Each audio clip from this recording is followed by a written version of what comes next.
Looking for garden design inspiration? Welcome to the world of vibrant blooms, lush greens, and serene surroundings. Garden design is more than just plants. It's a canvas that enhances the beauty of homes and creates a relaxing environment.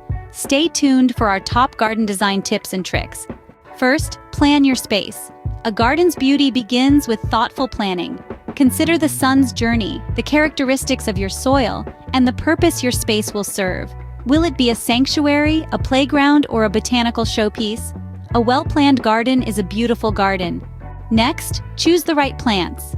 Consider your garden's conditions and your personal preferences. Is it sunny or shady?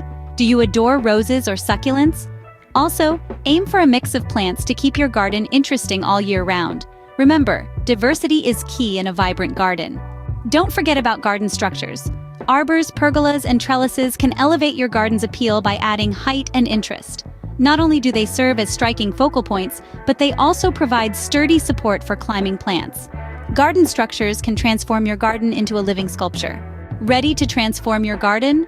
Remember to plan your space, select the right plants, and incorporate garden structures. Use these tips to cultivate your own garden paradise. Don't forget to like this video and subscribe to our channel for more garden design inspiration. Happy gardening!